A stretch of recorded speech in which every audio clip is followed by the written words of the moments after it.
At this time, we're going to open the pulpit to anybody that wants to say anything about Colton or Blake or Charlie,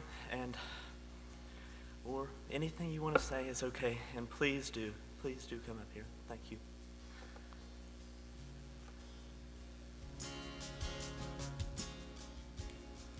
Story time.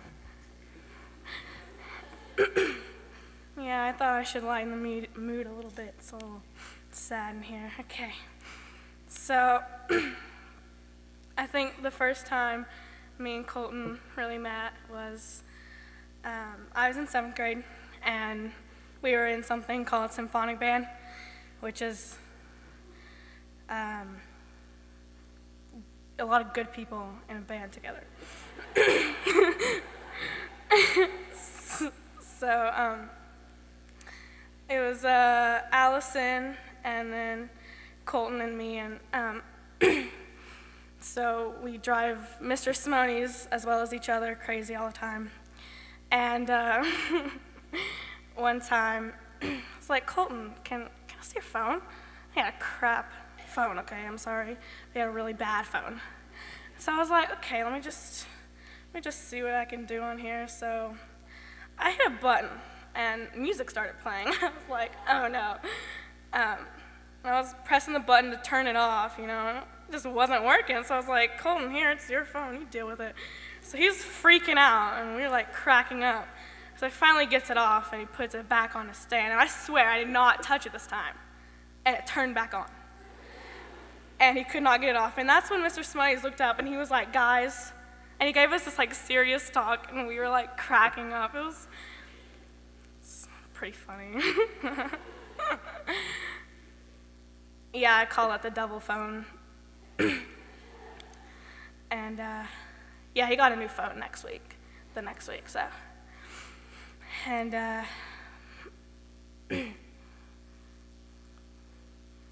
he was he was a really special person. He wasn't like a lot of guys, you know. He was really awkward, I think it's safe to say. And every time I would walk into the band hallway, you know, oh, there's Blake and Colton and everyone else that's like a giant. And I'd go over there, except for Charlie. Charlie's pretty short. He's my height. And the first thing they do is look down at me and go, you're short. And they're like, yeah. And so they made this joke about me this one time, how, you know, I'm a creature and you have to get low for me because I think I'm really tall, but yeah, you go ahead.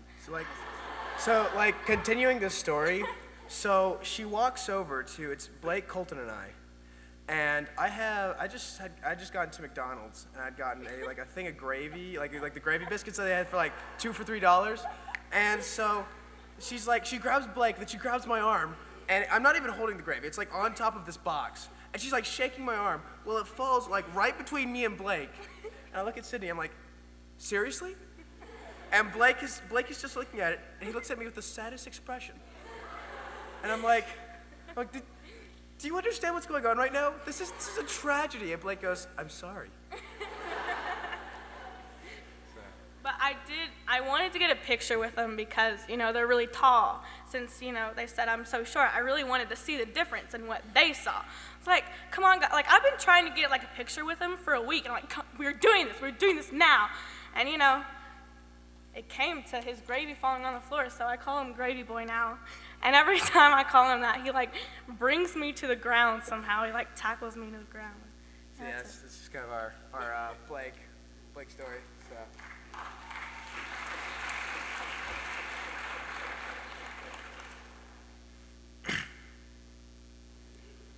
I've known Blake and Colton for a while.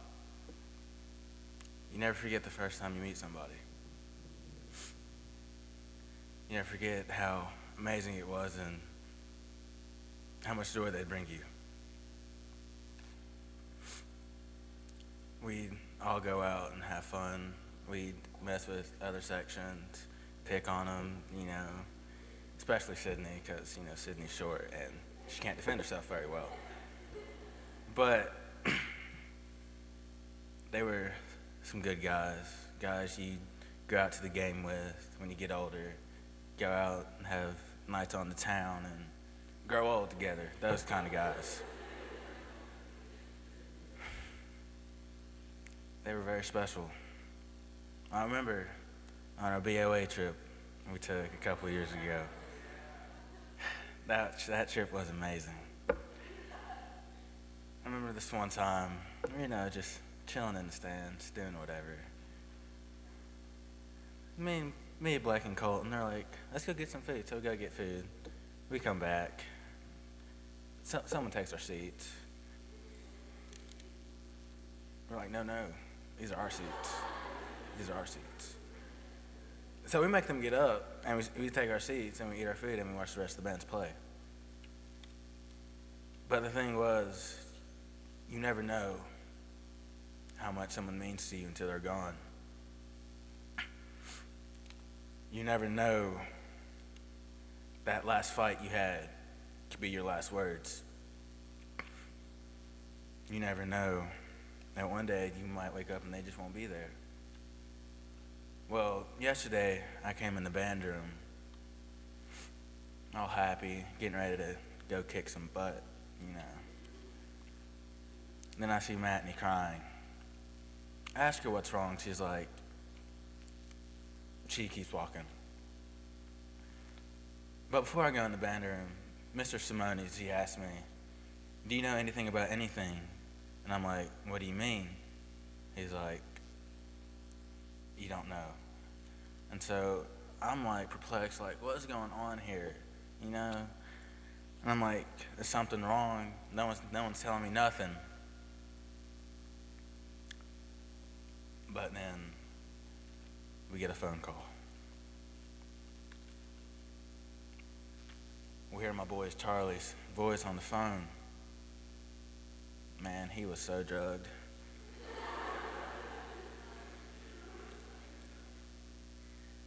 I think that caused a little laughter in some of us, but, it was a very serious time right then, and he's half drugged. He's telling us that he's in the hospital, and that he's going to make it. I knew he would. I knew he'd pull through, because he's the man. He's my mentor, my best friend, and my brother. But then Coach Pendleton comes in there, and we're like, uh-oh, something bad happened. He comes in there, he tells us what's happened. We were a wreck. To find out to hear that your two best friends that you go and hang out with almost every day, you have fun with, you go to games with, you go on trips with, you have the time of your life, you find out they're not coming to that next game. It tore us up. But back to the funny stories. There's too much emotion going on right now. Back to the funny stories. Back at band camp. Band camp. That's the one week where you can pretty much pick on anybody you want and they can't say nothing about you. Especially the freshmen. We love you, freshmen. But you're there, you're like, oh my gosh, I have to get up tomorrow morning at 8 in the morning, oh my God. But you get up anyways and you go. And then you get there, you see all your friends, especially Blake and Colton, the two that give you the most joy, I think. Without those two, there's no fun. You have Charlie, but with all three of them together, you got a lot of fun going on in one room. They were some great people, and we will miss them. But let's not dwell on what happened the other night. Let's dwell on all the good times we had together, all the fun moments, and all the times we used to pick on each other. Because those are the moments that are worth it. Those are the moments that you find out who your true friends are. And Blake and Colton, they were the most truest friends you'll ever find in the world. They were the best. And we love you guys.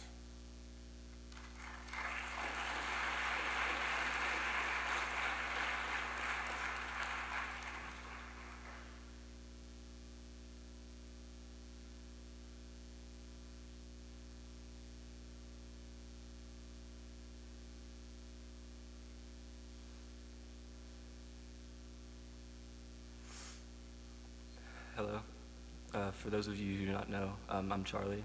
I was together, me and Blake and Colton were like the three amigos.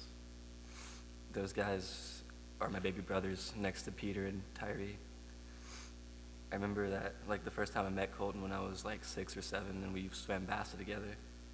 And it wasn't until I think my sophomore year that I reconnected with Colton. And it was an instant friendship again. I wasn't perfect friends with Blake, but I was friends with him when I first met him. And I became perfect friends with him these past 2 years, and everything, we've done so much together. And I remember that in band, those guys, Peter, Tyree, Colton, and Blake, were the guys that kept me through band. Usually a lot of people just, want to quit and say we're done. But without them, I probably couldn't have, finished band through my entire 4 years of high school. Yesterday, the past few days, I've been having a really, really rough time. And each day they were just, trying to cheer me up. And I remember that they were talking, and when, it happened, it was dead silent. It's like God prepared the world to receive 2 magnificent guys. The most talented guys, the most funniest guys I know, even funnier than me, and I'm not that funny. But those guys mean absolutely everything to me. Just when I was blacked out, I know God talked to me. He told me to be strong, and that there's a purpose for everything, knowing I was inches away from, death. But he told me to be strong and that everything, there's a reason. And all I could think of when I woke up was God is good all the time. The Lord giveth and the Lord taketh away. When I was in the hospital, Haley called me, and I heard that the band knew. And I kind of wanted to speak with everyone. She told me that individuals want to talk to me, but I just wanted to talk to, everyone in general. I told them what God told me to do. I told them to be strong. I didn't know that they weren't going to perform that night. And I told them to perform their hearts out for us 3 tonight. I told them not to stop praying, and that there's always hope. I didn't know anything. I didn't know until I got home about what happened.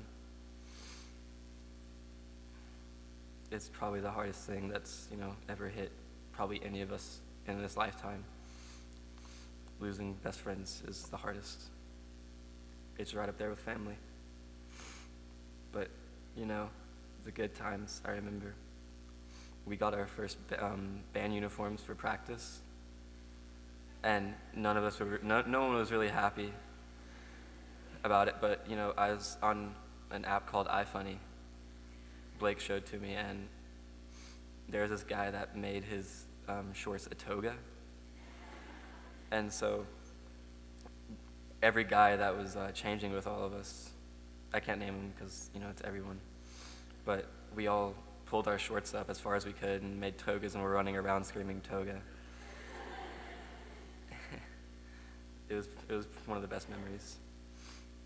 I remember my birthday, and Blake couldn't come because he had to go to a a lifeguard thing the next morning. But Colton stayed the night, and Blake came though, and that was probably the best birthday I've ever had in my life. I just want everyone to know what God has said, that we need to be strong and power through this. I know this is rough on everyone right here. I don't know if it was God or if it was Blake and Colton, but they told me everything was okay, and that they were looking down on us, and they were going to always be with us.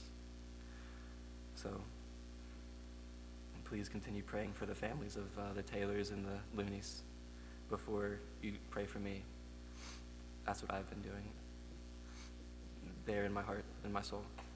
They're always going to be my baby brothers.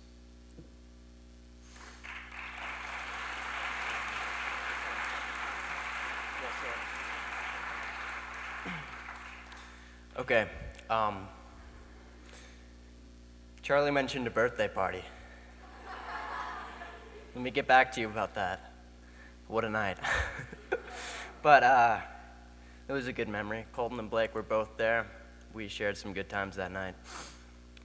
I think when I first got there, I don't remember who was there. I think I was one of the last people there, but we had food, talked about just life, and then we started the scavenger hunt. Scavenger hunt, I mean, I didn't know what to think about it, but I mean, it picked up eventually, and we had to take pictures and stuff of everything. And at the train station, we met up with Haley and I think Susan and Casey. And yeah, we had a war with them. We were supposed to help them take a picture, but we didn't. Instead, we took our picture and ran in, and me and Colton dived in the windows of Charlie's car and buckled up. Charlie zoomed off, and then we heard Haley and Casey and Susan screaming at us, we're cheaters. It's pretty funny. And then me and Charlie are driving off, and then here comes Blake just cruising 4 miles an hour, just pulling in. He's way behind. It was a good night. Later that night, we said our goodbyes. Not everyone could stay the night, but me, Colton, Blake, Harrison, Hayden, my brother, we had bro time in the hot tub.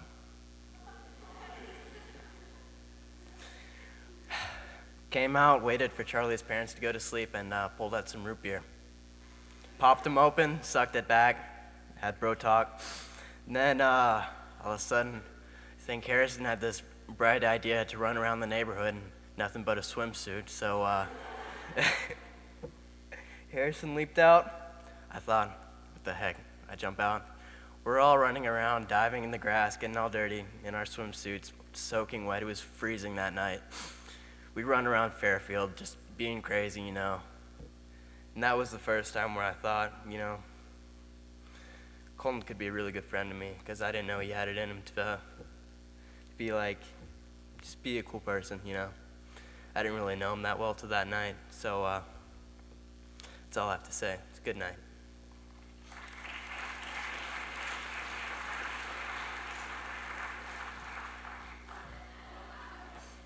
I forgot to mention, about 4 weeks ago, I was talking in the hallway, Caleb, Sandra, Blake, Jeremy, and they're getting ready for swim practice. And then bombs got in the discussion. And so I kind of heard, and I turned around, I was about to leave, and I said, hey, I can show you a bomb. And so you're like, yeah, let's do it. We have like an hour before swim practice, so it was a sparkler bomb, nothing big. So go back, show them how to make it, wrap it up, get everything ready. And they're like, is that it? I'm like, yeah, don't underestimate it. So we dug a hole. It was Jeremy's idea, brilliant idea. Buried it with dirt and we lit it. Blake is like, I don't think this is gonna work. I was like, just watch. So Jeremy recorded it and it blew up. It was scary. The kind that rings your ears and then dirt shoots up everywhere. And so I guess Blake wasn't really expecting that. And so after that, clean up, make sure my dad doesn't find out. And Blake finds this black widow spider on this tree stump. So I was like, I have the perfect idea. I run in my house, go get my 4th of July fireworks, bottle rockets, firecrackers, and soon enough, we're in an all-out war with this spider. And one thing I can say, they're pretty tough. It took half of my artillery was gone after that. I think like 10 of like the little... Yeah, it took about 10 firecrackers launching bottle rockets everywhere. They're tough, so. For the sparkler bomb, we're like recording this, and Blake's like behind his house, like, what's gonna happen? What's gonna happen? Is it gonna blow up? And so I'm filming it, and Blake is like, has it blown up yet? I'm like, Blake, you're right here. You can see it. And so it goes, it blows up, and I kind of like do this, and Blake's gone. And we're like, where'd Blake go? And he comes back, he's like, did it blow up? No, it didn't blow up. That was just a really loud bang. It was just kind of like, can we make another one? Yeah, so. But I mean, I shared some good memories with those people, and I'm really glad I got to do that. They were so good. Really cool people. I'm going to miss them. Thank you.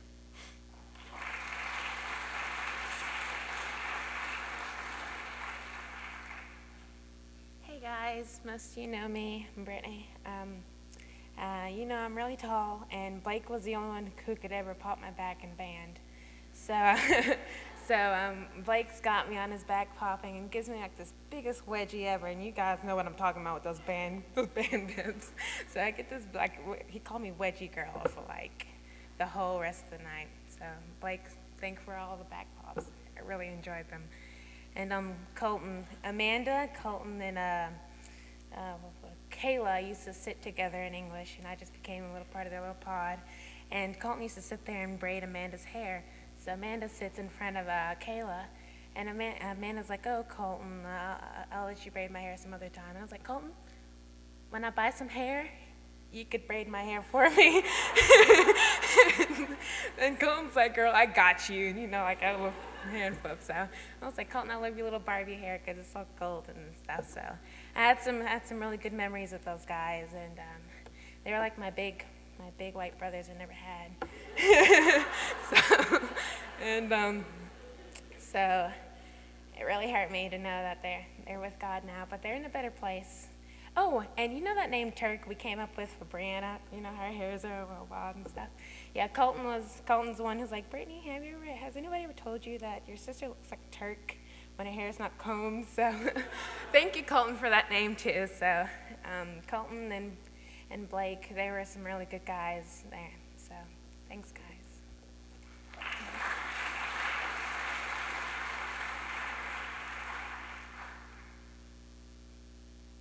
Hi, I'm Becca. I played trumpet with Blake. I hadn't met him. I came to Tennessee High last year. I came from Sevier. I lived in Kingsport. Blake and Meredith were two of the first people I'd met. I tried swim team, but it was terrifying because I didn't know anybody. And so I came to band camp, and I met Meredith because she stood next to me. And so then I told her how I might try swim, and she said that Blake was on swim team, and I was like, I had never seen him before. But Blake was one of my best friends. How come nobody's mentioned the Russian accent yet? He always had this Russian accent that he would do, and it wasn't that good, but he thought it was so good. Like, he thought he sounded just like someone from Russia. So, I mean, we'd laugh at it and be like, "Oh yeah, Blake, that was funny." Me and Blake had this thing with iFunny too. So that's like one thing that me and him had in common. So we would just sit there and we would send each other like things from iFunny, and it was just, some of it was really weird. I don't know. It was like reasons to date a swimmer, and it just had a bunch of this weird stuff on it. I don't even. Another thing is, swimmers have this weird thing with their Speedos.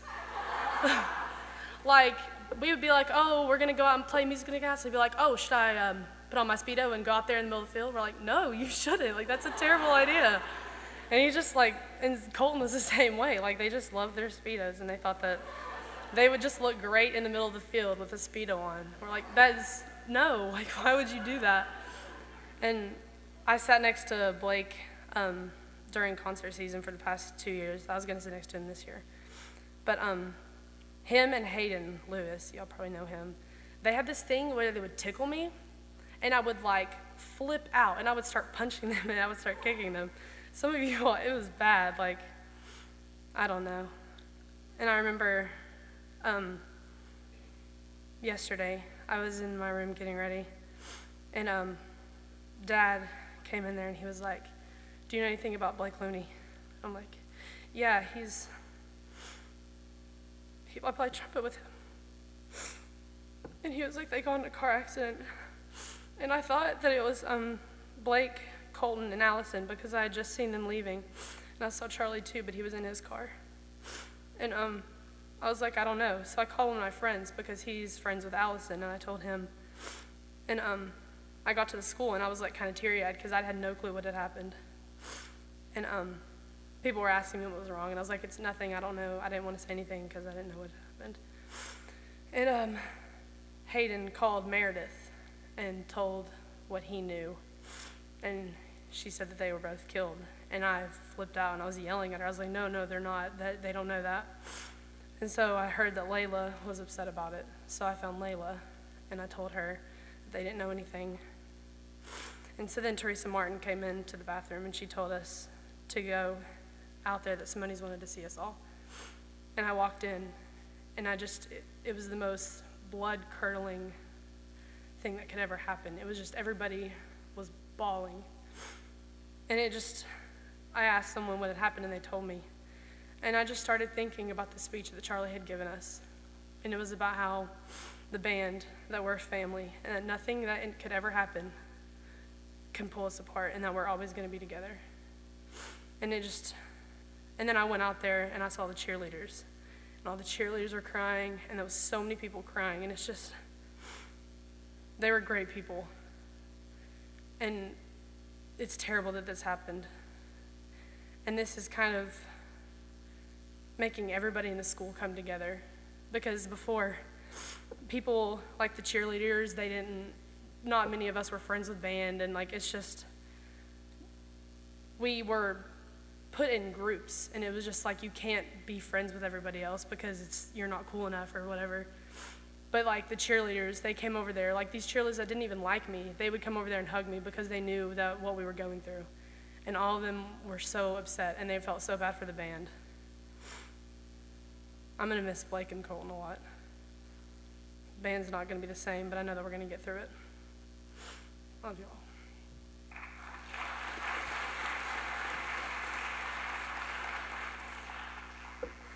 I'm glad that Becca brought up Blake's Russian accent. I remember in Latin class, he would always try to speak Russian, and it never worked. I think Miss McCree wondered why.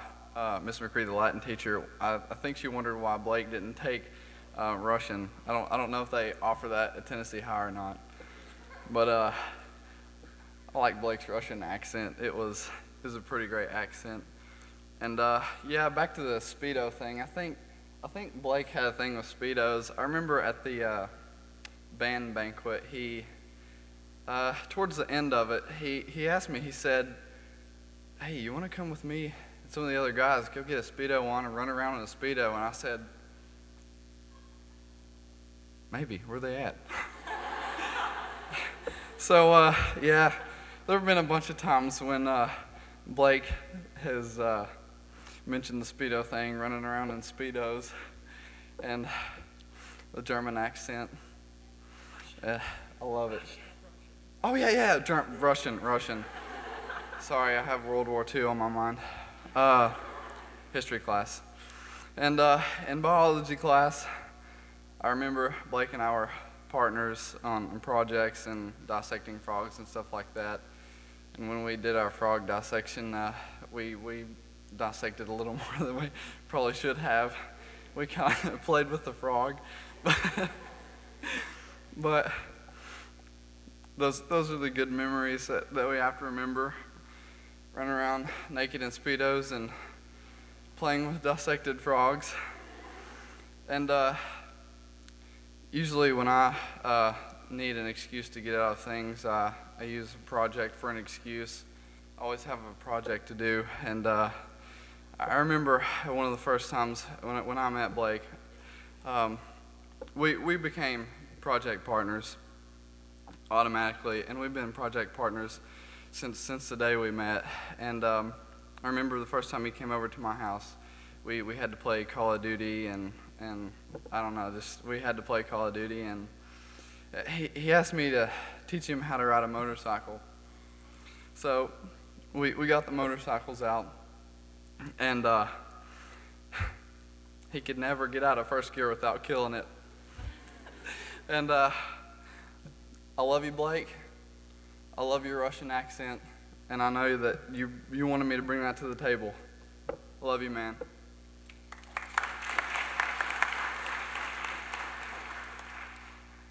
So I didn't really know Colton, really, because last year I decided to not be in band anymore, which I have regretted for a little bit because it's just a very good family there. And so at 3 p.m. yesterday, I fell asleep, and at 5, I woke up to my mom saying that Blake and Colton have died.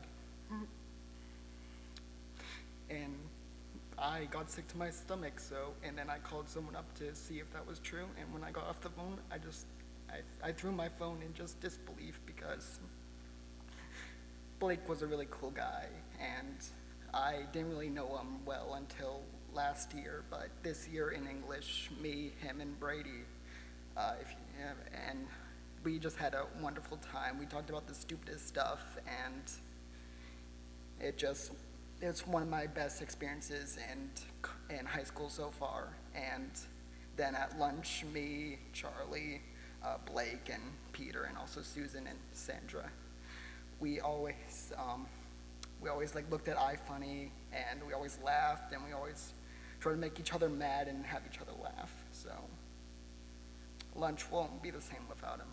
So I just want you guys to just pray for their families and just be glad Charlie is with us also today. Thank you.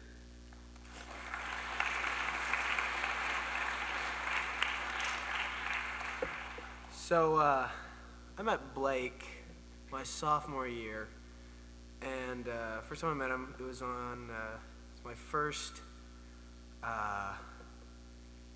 swim practice, and it was the Halloween practice, so that was fun.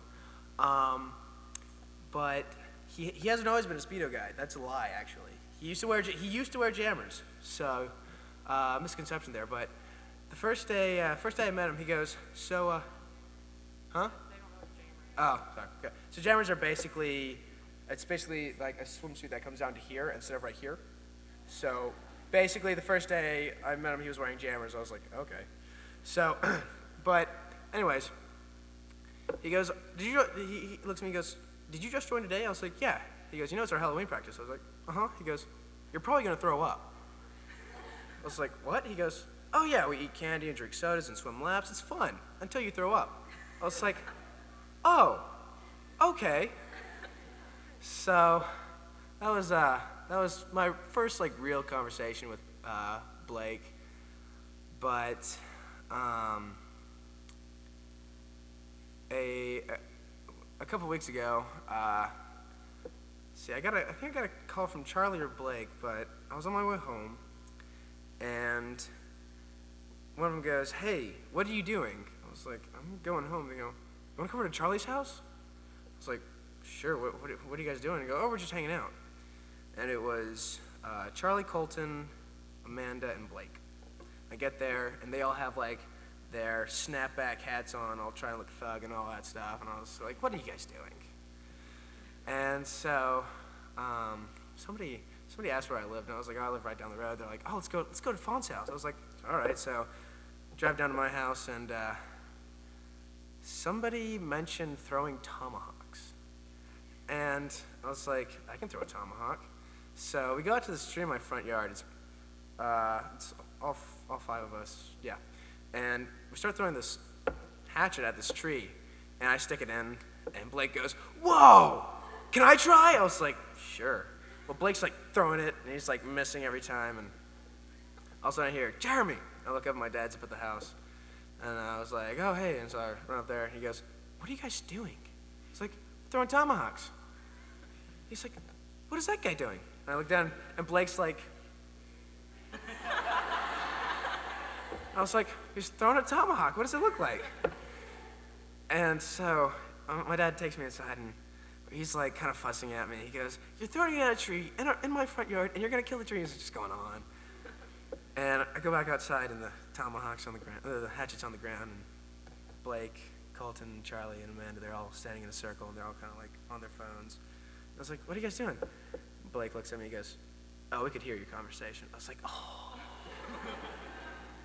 And he goes, so does your dad not like me? I go, oh, everyone thinks my dad hates him, so it's okay.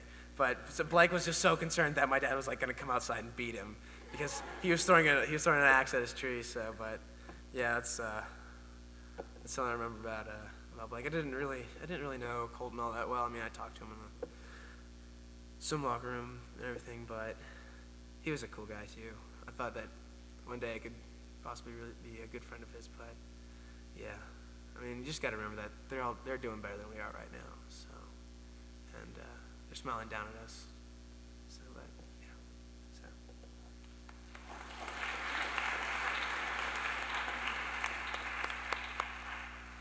Hi, most of you guys know me. I'm Jordan. I graduated this past year from Tessie High. I had the pleasure of knowing Colton and Blake for, I think, maybe roughly 3 or 4 years, something like that. Yeah, 4 years. Talking about swimming, I was in band and I was on the swim team with both of them. Jeremy was talking about our Halloween relays, and I will never forget this past year, like my senior year at Halloween relays. I was cheering on Matney, running up and down the side of the pool, and you're not supposed to run on the pool deck, and I tripped and fell and busted it everywhere, and Blake and Colton loved to bring that up and just talk about how I just killed it on the pool deck. They always brought that up. Colton and Blake were like my little brothers. I was always with them on Fridays after swim practice.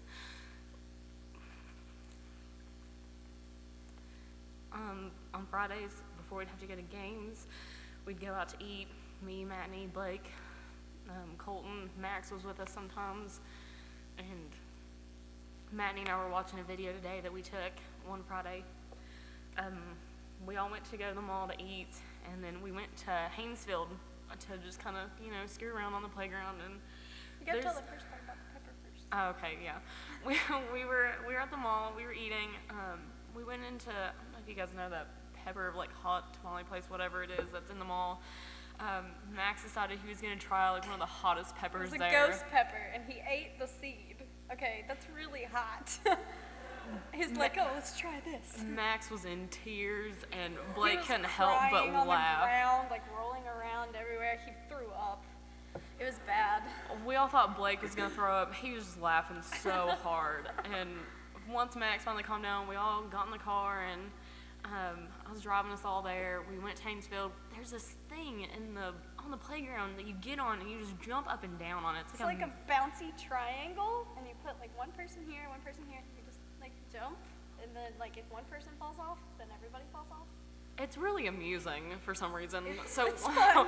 we were there for hours, and I got a video of us, and Matney and I were watching it earlier, and we couldn't help but laugh because Colton's pushing everyone off, and Blake's on one corner just like it's no big deal, just jumping up and down, and Max is falling all over the place, and So then Blake accidentally punches Max in the stomach, and Max throws up again. This is the second time he's thrown up today. he had a rough day. So then we get back to the school for our football game, and we're all getting ready for getting our band uniforms on and stuff. And Colton and me were talking at the saxophone counter like usual, and Max walks up and we're like, "Hey Max, how you feeling, buddy?" He goes, and he threw up again.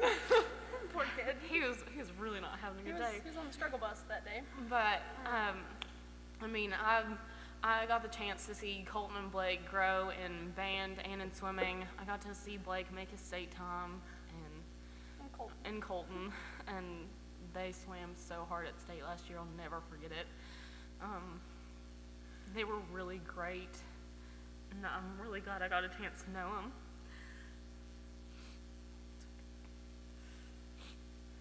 Yesterday, I go to ETSU, so I'm not that far. And on Fridays, like every other Friday, I like to come back and see some people in band and on the swim team, and I don't tell anybody because I want it to be a surprise. I want them to be happy to see me. And so I didn't tell anybody I was coming yesterday to the game. And I'm at home, I'm just waiting for, to get ready to get a little bit closer to game time. And I'm starting to get ready for the game, and I get a phone call from Nathan, and he tells me what happened, and all I can say is, you've got to be kidding me. And then Blakely Mathis, my cousin, she called me and told me, make sure I knew what happened. And so it literally took me 5 minutes to leave my house. I was on my way to the hospital with my mom and dad, and I got there and Evan Luther and I was the first ones there, and Evan just throws his phone down and shatters everywhere, and he just tackles me. And I will never forget that, like just the pain that I felt as soon as I heard that. My heart just dropped. I know it's been really rough for all of us. And like I said before, Blake and Colton were like my little brothers. We were always together. I took care of them. They took care of me like they were my older brothers. They watched out for me. She was our mom for 2 years. They gave some of the best hugs ever. And I had the pleasure of working with Blake over summer at Virginia High. We taught swim lessons together. We rode to work every day together, every day. And so it's always great. It was always a good time with both of them. There was never a dull moment, ever. But I just want you all to remember the good times, pray for Charlie, and pray for the Loonies and the Taylors, and just always remember, like, how awesome Colton and Blake were.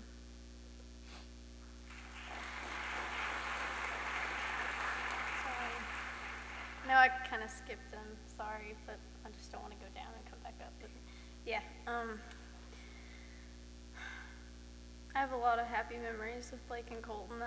Jordan and we had kind of the same situation. We were both in the swim team, both in band, so us four, we really clung together, and we were really just like siblings. And I mean, I was just always with those three, and then Jordan graduated last year, and it just brought Colton and Blake and I even closer. And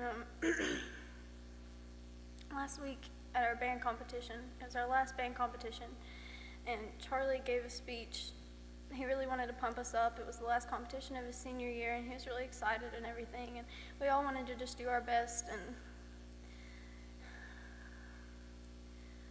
Charlie said, "Look around you. Look at the person next to you. We would all be broken if you lost them next week." And I was standing right next to Colton and Blake, and I looked up at him. We just blew it off, because, I mean, it doesn't really happen, right? And then it was just, I just never thought it was a real possibility to actually lose the person standing next to me, and I lost them both. And I just don't want anybody to forget how amazing they were. Please don't. They were wonderful people. They were my best friends, and I just don't want anyone to forget their beautiful smiles. So.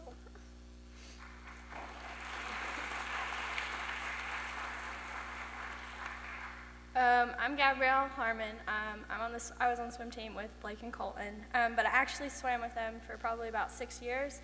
All of us kind of swam Bassett together, so we've known each other for a really long time. I have a lot of really amazing memories with these two. Before every swim meet, pretty much every swim meet we had, a group of us would go to Subway, and we would kind of all eat there, and then we'd go back to school for warm-ups. And I remember one time we were at Subway. It was, I think, me, Jordan, Matney, Blake, Colton, and Allie. And Nelson, because Nelson had in his car a giant tub of Hubba Bubba bubble gum, probably the huge cartons you get at Sam's. And so we're all sitting in there, and Nelson's like, "Hey, I've got gum in my car." And Allie goes, "Really? Bring it in." So we're all sitting there, and Allie decides to put in as many pieces of Hubba Bubba bubble gum in her mouth that she possibly can, all at once. So we're sitting there. I'm sitting next to Blake and Colton, and we're all filming. And so she keeps going, and we're 15, 16, 17.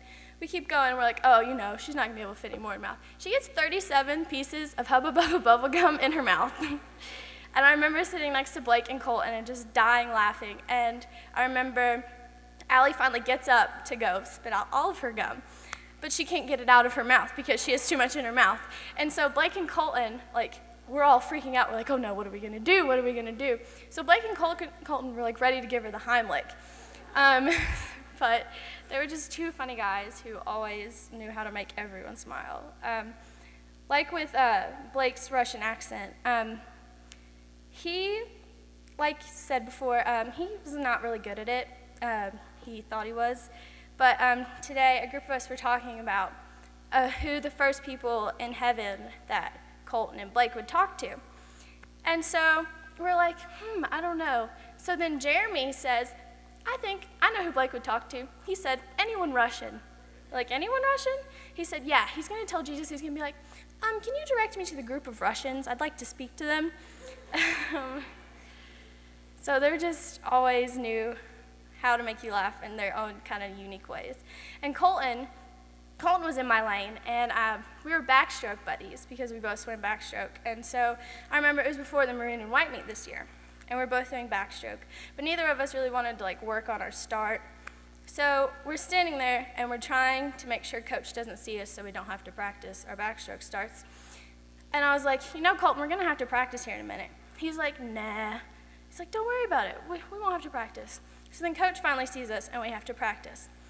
And Colton's like, I'm just going to pretend to practice. He says, I'm going to YOLO it. I was like, how do you YOLO a backstroke start? He's like, just wait, just wait. So we finally have to get in. I do my start. I get out. I'm getting ready to start Colton. And he's standing there. He's on the wall. He's getting ready to go. And I'm like, take your mark.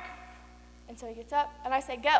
He waits a second, and then he goes, YOLO, and throws himself backwards in the highest pitched voice I think I've ever heard from him before. So I love these two like my brothers, and I'm going to miss them so much, but I know that they're in a much better place. Blake will be talking to the Russians, and Colton will be flipping his hair with everyone up there. So just remember the good times, and remember how blessed we were to know them, and just let their memory live on. Thank you.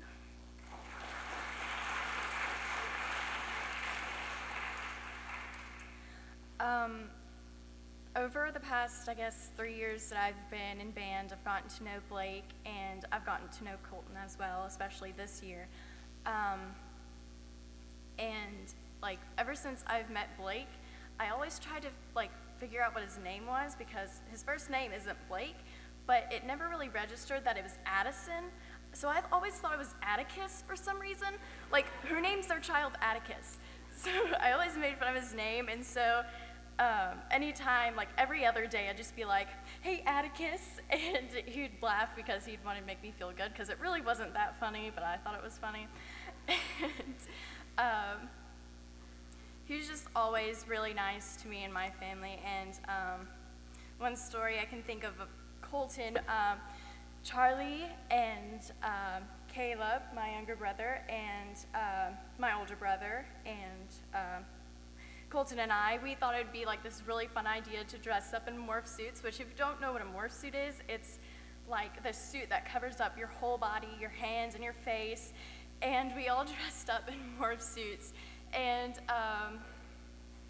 we ran around the Tennessee High track in our morph suits, and we just looked like idiots. We had like hats on and everything, and then we went to Sonic, and we ordered a drink called Purple O. I thought it was disgusting, and like the only thing I can think of Colton doing is sitting there going, Purple O.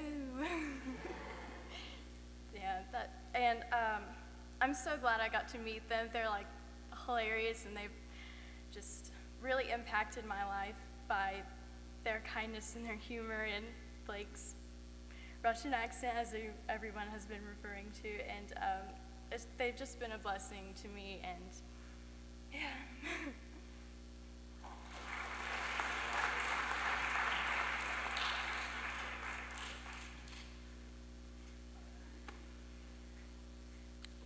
I know a lot of you might not know who I am, since I haven't been in swimming or band, but I didn't know Colton very well, but Blake is a good friend of mine. I remember, you know, I do cross country and he does swimming, so we'd have races in gym.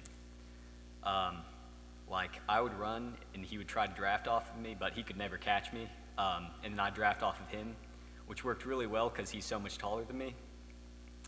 And then he tried to swim against me, and the only thing I could think of was, how does he go so fast? every day before swimming, he'd try to get me to change into a Speedo, which I almost said yes to a couple of times, but I don't have that tan line yet. I remember the first time I really got to know Blake was in Miss Vickers' class. Me, him, and Logan sat together, and we had some huge obsession about tractors. We would draw these tractors with all these crazy attachments on them, like flamethrowers, machine guns, like lasers, all that. And then, like, that just grew to something, like, completely different. Like, we had, like, drawings that we do every single day. You know, we'd have houses with, like, elevators for cars. I'm not sure how that's pretty practical, but I guess it worked for us. We would play basketball a lot. Now, I'm not that good at basketball, but when it came to tips, me, Blake, and TJ Flanagan were the dream team. We'd make maybe half of the shots we should have made, and when we did make our shots, they would only be trick shots for some odd reason. We couldn't shoot the ball right, so that was really fun. And I remember talking to Blake several nights ago, talking about madrigals next semester. And we were talking about a song that we should do, which was the one that the dwarves sang. You know, me and Blake just love that because we're both bass voices, if you couldn't tell. That was great. But I remember that came up because I was talking to him about The Hobbit once it first came out. And I just got this, he had this gleam in his eye that I've never seen anyone else before, and that really struck me, and I'll remember that for a long time.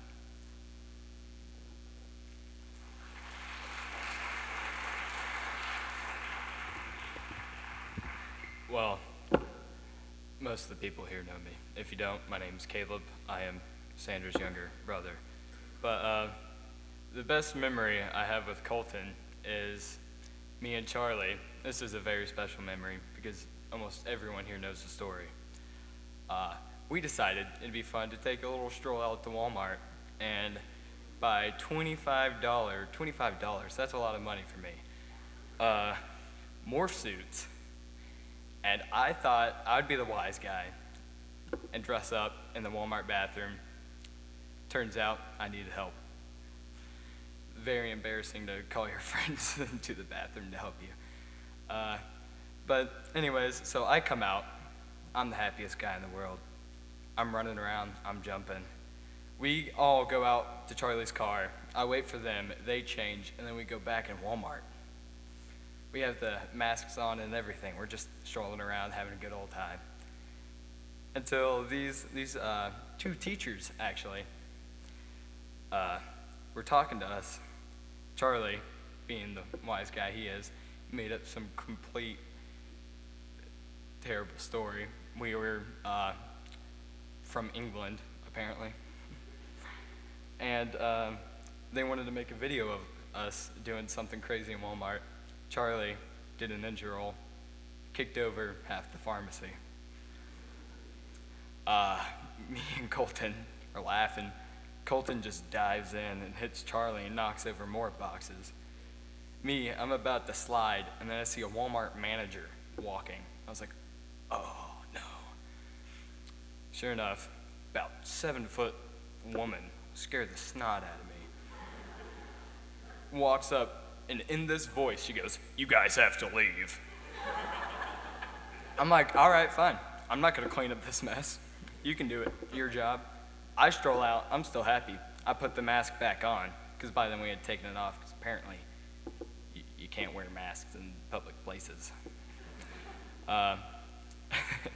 That's the best memory I have with Colton. With Blake, I'm gonna do this for Blake, because me and him have a running joke almost every practice about how my favorite superhero is Batman. And every time, Mr. Simones knows this to be true, every time we have practice, half of Bristol catches on fire. And it was my job to rip off whatever I had on over this shirt, because somehow I wore it almost every practice day. That's not a good cleaning habit. It was my job to scream, and the best Christian Bale impression I can do, duty calls, and then run off the field. And, Friday, I was about to leave town when you guys got the bad news. I was at home watching Batman. And Heather calls me. I don't know if she's here today, but she called me. She was sobbing. And she's like, "Did you hear?" I was like, "Hear what?" She had just told me that 2 of the nicest people on earth had just died in a car wreck. And me, I'm in marching band. I've been hit by too many guard flags to trust anyone anymore. I was like, "You're kidding." And she screams at me over the phone, "Why would I kid about this?" I run upstairs. Everyone in band, they've never seen me run. You think I was fast when I hit that car with the golf ball? Imagine that times 10 going upstairs. I was upstairs and I saw messages about prayer requests on the Facebook page. And it hit me and I was like, they can't really be gone, And I texted Becca. I texted a lot of people, but Becca's the first one that replied. I was like, "Please tell me it's not true." 3 words ruined my entire week as of Friday. Or it was more like 5 words, but it's words nonetheless. It said, "Colton and Blake are dead." The first thing I remember is I gotta keep calm, and I gotta be strong throughout this. That's what they would want. I tried to tell my parents. They were, one of them was conveniently showering, the other was nowhere to be found. So I'm banging on my parents' door, and one walks out, and I'm like, I try to speak, but when stuff like that hits you, it's not easy to come out, And I'm trying to keep a level head, and all I can get out is like Blake and Colton, and then my voice, it just stopped. I started crying, and I mean, I've had family members die, but most of them weren't ones close to me. Only 2 or 3 out of a plethora, let's say, that are gone were really close to me. And Blake and Colton, people I see every day. Colton with his perfect hair that somehow I can never mess up for the life of me. I remember walking in to class one day and just grabbing his hair and just ripping it to the other side just to see if I could mess it up. Just fell back into place. Blake with that accent of his, there's really good accent people, there's really bad, and then there's Blake. It's not even realistic. I mean, he was so happy that he could do that, and it embodied him so much. The fact that you can pretend in life and still have fun with it when you're in high school, that's what I'm gonna miss the most about them, is that when I look at them, I see the embodiment of joy, and I'm not gonna be able to look at that joy anymore.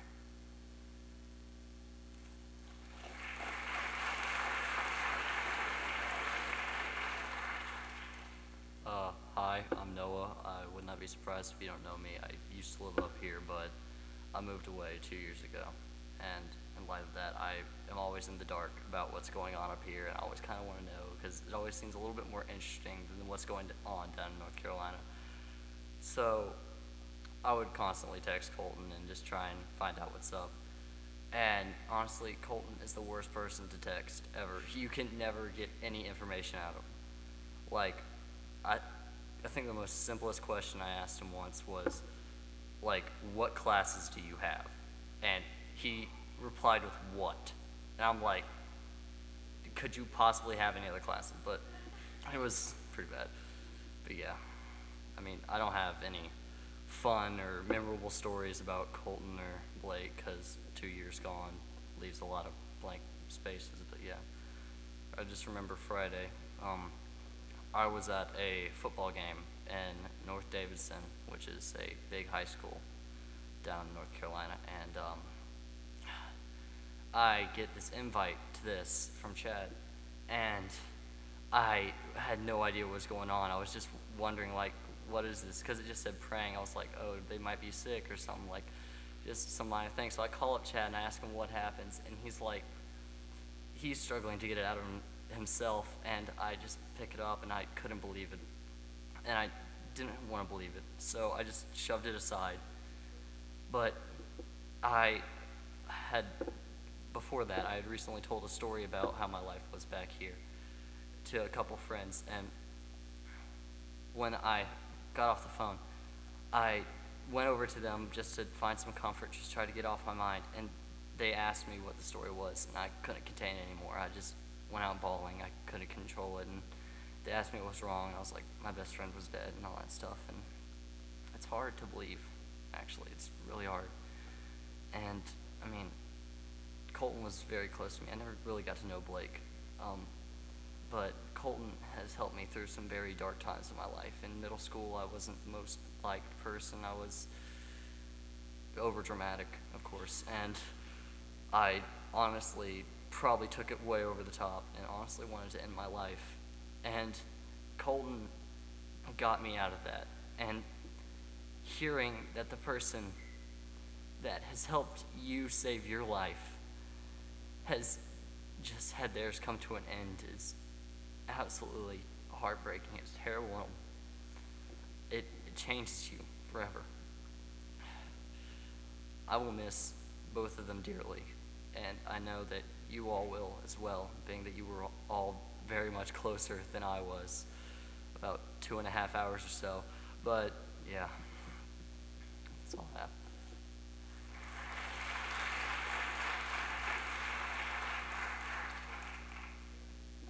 Hey again. Back to Noah's story about Colton never texting you back. Well, what you don't know about that, Noah, is I had Colton's phone, you would text him, and I would just ignore you. But we still love you anyways. But, yes, Colton is a pretty bad texter, but he's even worse when he doesn't want to talk to you. Sorry about that, Noah. But I remember a story with me and Colton in it. Me and Colton are just hanging out. It's a Saturday before band. And we're just chilling, you know, making fun of people, doing what we usually do. And then we get ready. He's like, let's sit together on the bus. I'm like, okay, we'll do that. So we get on his phone, we're on iFunny, and we're looking at all these stupid people doing stupid things. And he's like, well, let's go to sleep. I'm like, okay. But besides that, concert band last year, wow. Me and Colton, we sit together because, you know, I'm at the bottom of the section, and Colton's in front of me. I was a little angry. But that's not the point. The point is, me and Colton, even though whoever was on the stand, Mr. Pageant, Mrs. Bowman, we all hated Mrs. Bowman, but it's okay. Especially when we had concert band and Miss Bowman was teaching. Me and Colton, we'd get on his phone and we'd play Race Penguin the entire time she was teaching us. Yeah, I said we hated Mrs. Bowman, it's okay. But we'd play that, and he'd be like, I can't beat this level, man. And this is Hawaii. We're on the Hawaii level, and it's level 8, the last level. Oh, it's the hardest one. Well, he'd get to like 12%, he'd die because the bear would catch him. But I'm like, Colton, hand it over. I got this. I'm going to win this for you. So I started. I died the first time. I was so upset because I was this close. I was at 98%. But then I do it again, and there's this little fishy thing on the top. where you can press it and you get speed boost. I pressed the crap out of that button when I first began, and I beat it. And Colton's like, wow. So me and Blake's stories, we don't have very many, but the ones we have, they were the ones you never forget. Me and Blake, when I first met Blake, I was like, oh my God, it's Yao Ming. He's like 6 foot tall, and I'm like this. He's like this. I'm like, wow, I wish I could be that tall one day. But when I first met Blake, he didn't have a Russian accent then. He was just normal.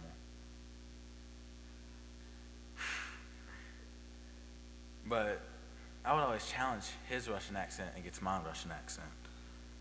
I would lose. He'd win. But it was okay because we were best friends, and you know, you have little fights like that. But one day I was like, Blake, I'm gonna beat you. I'm gonna beat you this day in the Russian accent game. I still lost. But Blake and Colton, they were some amazing people. And that reminds me of a story when we went to Western Carolina. And we weren't in the same hotel room, but we were across from each other. And we were watching this Stephen King movie. And there's this little child on there. He had some issues. You're like, first you're like, that's going to be Nick Lovell. He's not here. But then later on that day, we're like, that's going to be Colton, because Colton's a little messed up here. But it's okay. So we're watching that movie, and the little kid, he starts singing Scooby-Dooby-Doo. It was hilarious because he didn't know the words. But that next day, we were coming back home. We get off the charter bus we were on, and we're like, I'll see you tomorrow. But before our last competition, when Charlie gave that speech, we're all like, and when he says, as Matney's told us earlier, look beside you, look around you. How would you feel if you lost that person? And all of us were like, no, that's not going to happen. But then the week later, yesterday, it was after practice we had, and they were like, we're going to go to Blake's house. I'm like, okay, cool. I'll see you guys when you get back. Those were the last words I ever said to them, those two. And it hit me hard when I found out they weren't going to be there. They weren't going to be at the game or at concert band the next Monday. And you know, you go through the day all sad, but once you step in that band room, you have family. And you have Blake and Colton there. Blake's talking in his Russian accent to somebody. And Colton's brushing his hair, as Max just said. He had some beautiful hair. It was perfect. Like, no matter what you would do to that boy's head, he was better than Justin Bieber, as Matney just said. Because Colton's hair, no matter how many times you would try to mess it up, you would do that, you would do that, have to go back to the same place. So you're like, I'm going to get it the next day. He's not going to be ready for it. Next day comes, you do it again. Like, it was perfect. Like, no matter what you did to it, it would just go back in the same place. And you're like, what does that boy do to his hair to keep it that way? As Max just said, he uses baby shampoo. But no matter what you did, see, look at it, it's perfect. It's like,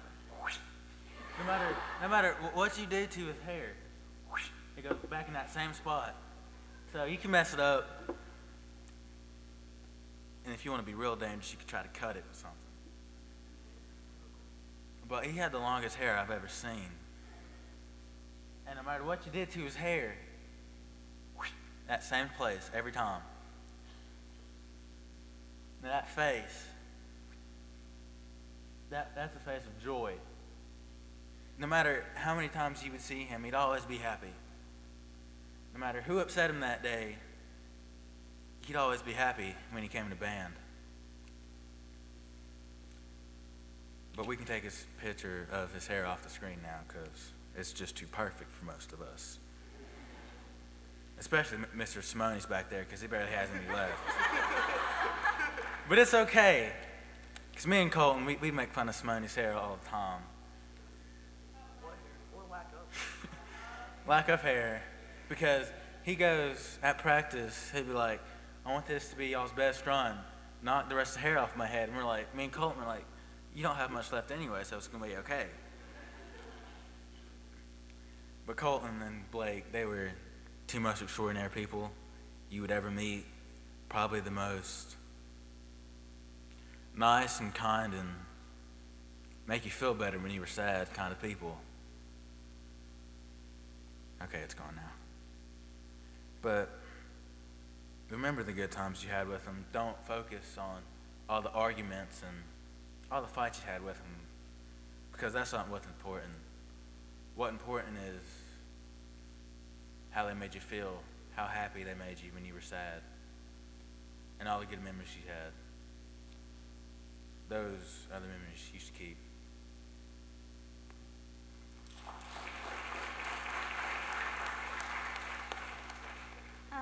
I'm Abby. I met Colton in 7th grade from band, and we've just been best friends ever since.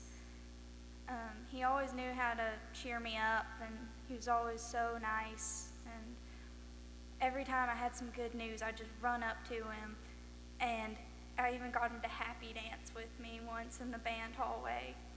And he always stole my food at lunch, and I'll miss that because it was just so funny.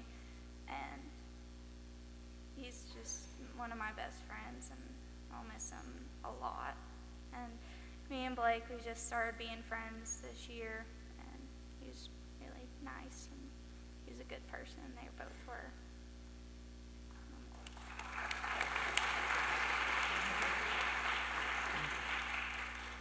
My name's Hunter, and I was privileged to be able to swim with Blake and Colton for this year and last year. I think one of the funniest stories I have with Colton is actually from a couple weeks ago. We had a crazy hard morning practice, because I'm not a morning person, so I hate all morning practices. And we always go and get breakfast afterwards. Well, I made the biggest mistake by taking Max, Colton, and Camden at the same time after morning practice. It was just terrible. So we go to Pal's, and we're waiting in line. I'm like, what do you want, Max? He goes, I want 7 rounds of cheddar rounds. And Colton goes, no, make it 8. So we end up ordering 10 rounds of cheddar rounds all together. The Pal's line is backed up for 30 minutes, and you have Colton in the background screaming at Max because he didn't buy him cheddar. It literally took forever. I was 2 cars behind them, and it took forever to get through the line, and I was almost late to school. It was ridiculous. And we but while we were waiting for our food, and it was a lot of food, I also made another stupid mistake of playing wrecking ball. I did not realize the immense love that Colton, Max, and Camden had for wrecking ball. You had the love too, don't lie. It's not as much as you. But after we got our food and after we sung wrecking ball for many times, we pulled into the parking lot. Well, Camden was like, Hunter, as loud as you can go, one last time, just jam it. So I'm like, okay, last time, we're gonna be late for school. We sat in my car and they rocked my car back and forth for 20 minutes. I'm pretty sure we broke your suspension. Yeah, my car still broke because they were shaking and dancing and jumping everywhere. My car is a 2-door car. Like, I can touch the roof like this. Like, it's tiny. And they were rocking and screaming. You could hear my car from, like, halfway down the parking lot.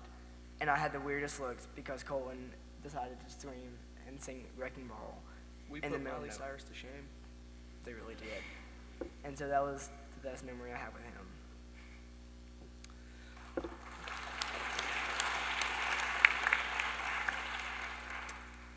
I'm Max Gage. I had the honor of being in band and swimming with Colton and Blake.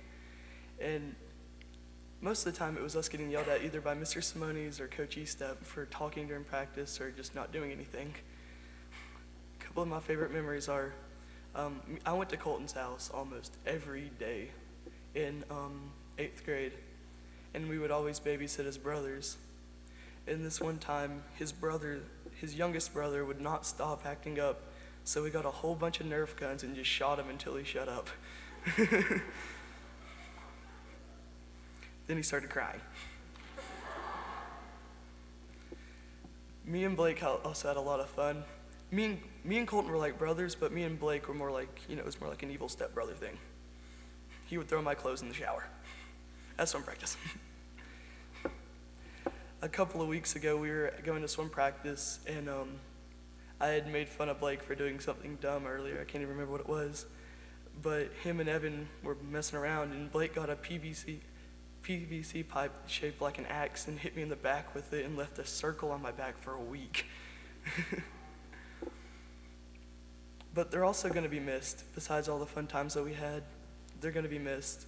Today I went over to Colton's family's house, and his mother had to look me straight in the eyes and ask me to be a pallbearer for Colton. And I said yes, because it's a huge honor to do that for Colton. He was my best friend. He was a brother to me. And when I went to Blake's house, they had all these pictures of Blake from kindergarten up to this year. A couple of them were interesting. And it's going to be really hard to say goodbye to them because they were my family. And with band and swimming, if we're not at band, we're either at swimming, and it's more like a 24-hour job. And they're going to be missed a lot. And thank you for all those who have helped and supported me, because I'm a crybaby, and we all know if Blake and Colton are here, they'd tell me to buck up. Thank you.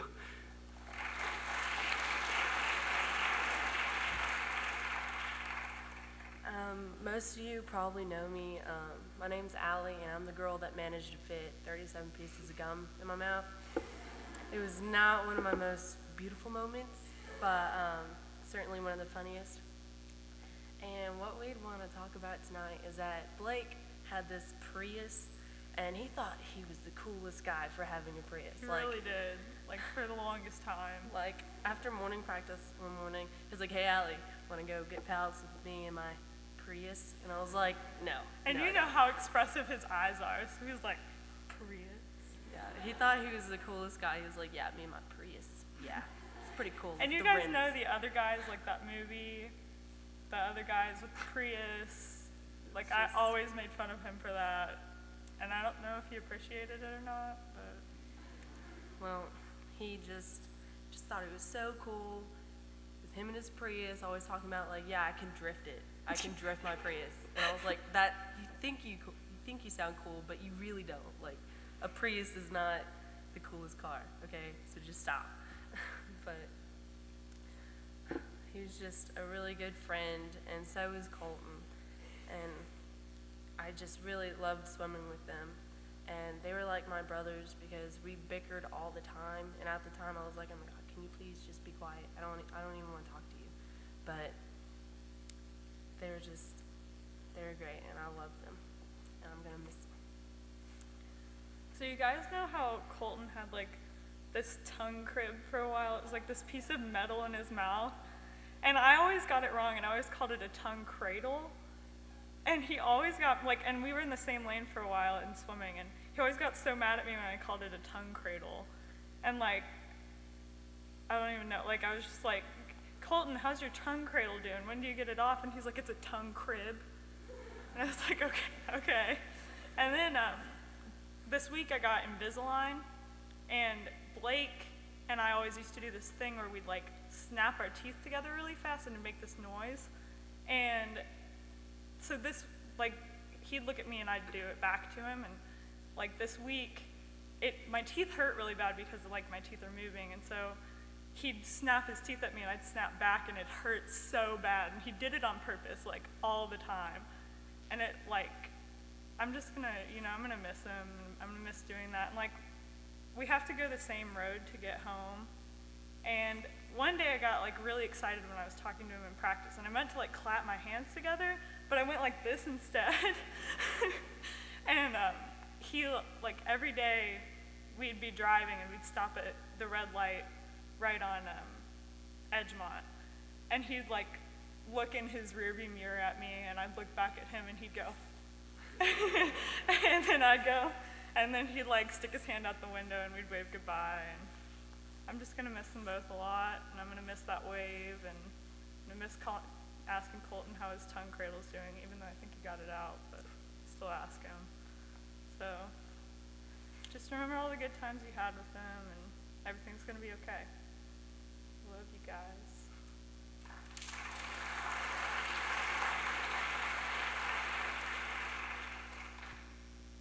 I'm Kevin, and I'm the guy known at school as anyone can pick me up. Anyone. I'm so small and so I weigh so little. Anyone can pick me up.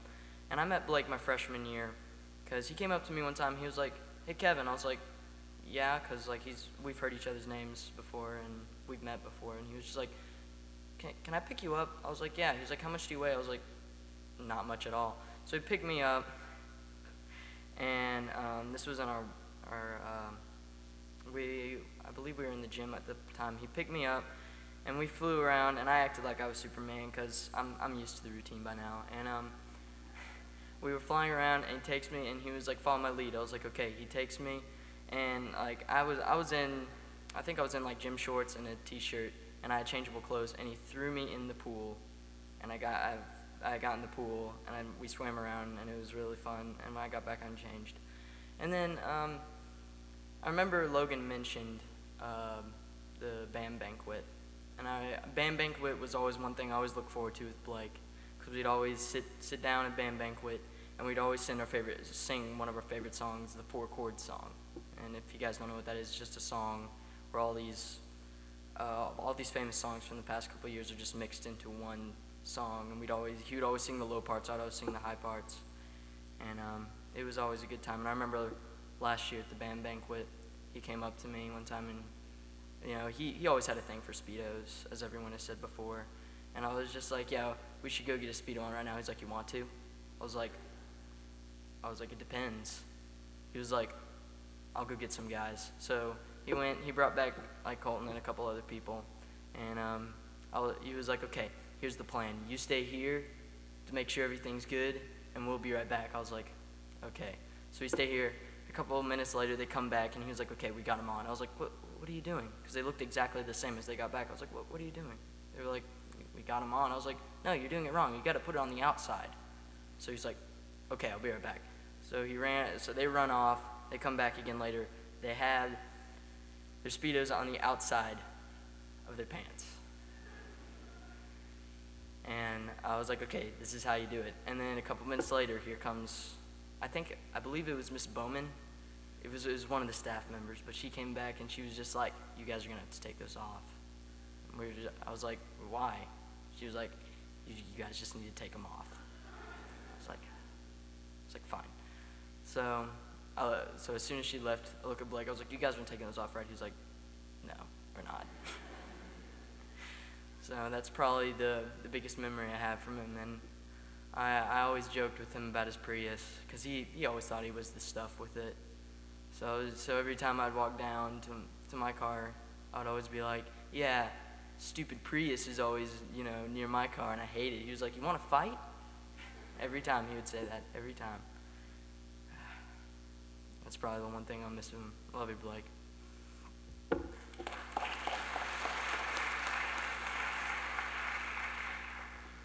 I met Blake at Virginia High School. He worked at the pool. He taught swim lessons and lifeguarded. And we used to get in these really deep, philosophical conversations about how, you could light a fire in a SpongeBob episode, like underwater, and, the stuff adults talk about. And one time we were standing on the pool deck waiting for all the kids to get there for swim lessons. And my favorite cartoons, Wile E. the Coyote and Roadrunner. And he would look at me, he's like, the physics in that are so flawed, you know, you can't just run off a cliff, stand there for a second, look down, realize gravity doesn't work and fall. And I went, well, what do you think happened to Peter when he stopped looking at Jesus and looked down, he sank in the water? I was like, I'm pretty sure that's how it works. And he just looked at me with his face just like, it's like you've cracked the physics code. And then he looked at the water, walked, took one step, just face planted in the water, got up out of the water and just pointed at me and just said, your logic is flawed. And one day he came into work and he had his Tennessee High marching band t-shirt on. And it took me about 20 minutes to realize that he wasn't wearing a long sleeve shirt. His sunburn was so bad that his skin was maroon. And I'm just sitting here looking at him, I'm like, man, he's got a really tight shirt on. And he sit there, he got ready to go out and still just pale purple. It was real confusing, it was real bad. Miss Boyle made fun of him a bunch for it, felt sorry for him. But he was a really great guy. Short time I knew him, it was really good. He always knew how to make everybody laugh, and you know, he'd give me the rivalry thing with Virginia High. I go to Virginia High and he goes to Tennessee High. He'd give us that, you know. But times like this, there are no rivalries, and just all need to get together and pray for their families, everyone involved. And thank you for listening to me ramble on for a minute.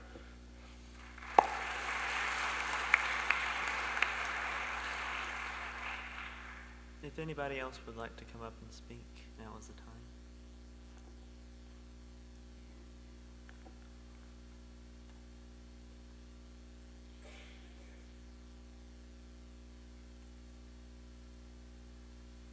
Unfortunately, I don't have many, YOLO backstroke stories and Russian accent stories and all that stuff that a lot of other people have, but I just need to get this off my chest. I remember Friday being in the band room. When I first got there, everything was pretty normal. I went upstairs, was getting changed. Haley comes in, she's on the phone with Charlie, and I catch wind of an accident. And I'm like, well, crap, I hope everyone's okay. But she's talking to Charlie, and she's keeping her cool pretty well. And so I'm not too alarmed at the moment.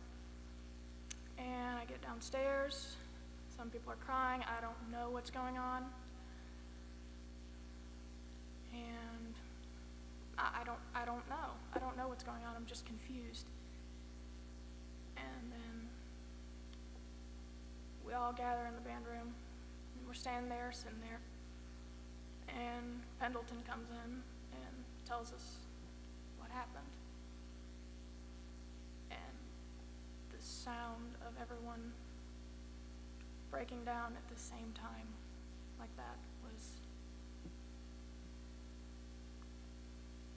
you don't want to think about it anymore, but it was crazy. I wish I knew Blake more, because hearing all these stories, I really wish I would have been there to see some of the stuff he did and said. But unfortunately, I didn't know him as well as a lot of people out here knew him. Colton, I've known since 7th grade. I wasn't extremely close to him like, some of the swim team and closer friends to him in the band. But he was always happy. I can't remember a time when he was ever mad at somebody or sad about something. He was always happy and making fun of someone for something. He always called me Cappleman. Always. He loved to do that. And every time he would greet me, he wouldn't just say, hey, Ashley. He would be all spunky and say, hello, Ashley. And I just, little things like that. I can't imagine losing. I woke up this morning and realized that it wasn't a dream. I wasn't having a nightmare yesterday. But forever I will continue to pray for Colton's family and Blake's family and every one of you, and for Charlie, his family, it's a blessing that he's still here. I ask you to do the same, because God can do anything. He can do absolutely anything he wants to. I can do all things through Christ who strengthens me.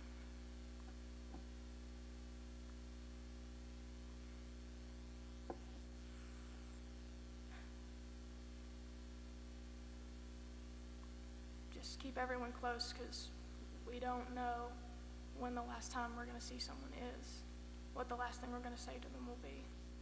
And I never realized that fully until yesterday. Thanks.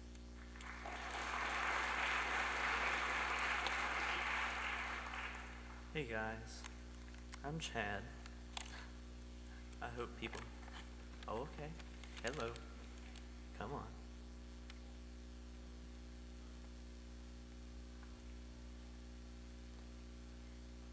Okay, well, most people probably don't know me, but I'm Aubrey, and I lived up the street from Colton. And Colton was pretty much my lifeline throughout the summer. He was the one person I hung out with, got me through the summer, and I remember breaking curfew with him so many times and getting grounded and staying out till like 4 or 5 o'clock in the morning, sitting on his roof, walking around the neighborhood, just doing the most stupidest things with Teddy and Colton. I remember trying to jump trash cans and failing and falling on my butt and just basically injuring myself in so many ways that I probably can't be broken anymore. And I'm really gonna miss Colton and not being able to go down to the corner at the stop sign and have him walk outside and just go up to Teddy's house and ride dirt bikes and go up to the woods and just walk around the neighborhood talking about school, how stupid we were, and all the things we couldn't do, but couldn't wait till we could both drive to when we could do all of it. And just not being able to see Colton smile or mess with his hair or brushing his hair out constantly and having the perfect little blonde swoosh that he was so proud of. If you don't know me, I'm Teddy. Me and Colton, he was my dirt bike buddy, because when he first moved, he brought 3 dirt bikes with him. One was this little yellow Suzuki, little 50cc. I mean, I looked on it, I was like a clown. Like, I was like this, da, da, da, da, da, da. He was on his big 110, and I was like, man, I want one of those. Hayden was on his little 50, it's a little bit bigger than mine. He was always trying to impress us. Well, 2 Christmases later, I get a dirt bike. Me and Colton, we were riding dirt bikes. Hayden always wanted to ride my dirt bike because I had ATV also. So Hayden learned how to ride wheelies. I was never surprised because he never got them real well. Then one day Aubrey wanted to try ride Colton's dirt bike. We told her to not risky throttle it. That's where if you hold down the throttle, it'll throw you off the back. The first thing she does, we get started for her, she puts it in gear, she takes right off, throws her right off the back, and the dirt bike goes right into a tree. I'm standing over there dumbfounded, like, why would you do that when we told you not to do that? I didn't want to kill the dirt bike. We noticed. And then this summer I took Colton to the beach. We would walk on the beach every night. We would call Anna Kimmerer. It was our idea to call Anna around, I don't know, 9:30, talk to her for 2 hours while we would walk on the beach. Me and Colton started thinking about mermaids. We would walk on that beach every night saying, there's going to be a mermaid that's going to pop up out of nowhere and catch us. We're going to be gone. I would have never thought that I wouldn't see him. My brother called me thinking it was a horrible joke. He called me saying, you know your best friend's dead. And I said, I did not know that. I broke down crying. Lost a best friend. I don't know. I'm trying to keep it straight. My mom went over to Colton's mom's house. Colton's mom went after my mom, asked her straight up, I want to tell you to be a pallbearer also. I love that kid. He was my best friend. And I'll always miss him.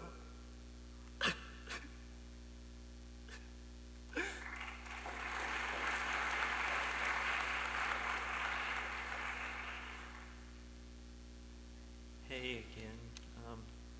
So I wrote this down because I wasn't sure if I was going to be able to remember it, but I knew what I wanted to say, so I wanted to be able to say everything. In the musical Les Miserables, there's a character called Marius, and he sings about empty chairs at empty tables where his friends have come and gone. Before yesterday, I laughed at how dramatically Marius sings this song because I hadn't experienced anything like what we are dealing with today. I keep thinking of empty desks at school on Monday. I keep envisioning empty swimming lanes and missing saxophones and trumpets.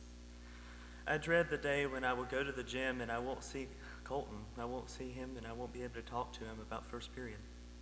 And I won't see Blake coming to talk to Colton. But I know that these two amazing people are gone for a good reason. They are gone because God called them home.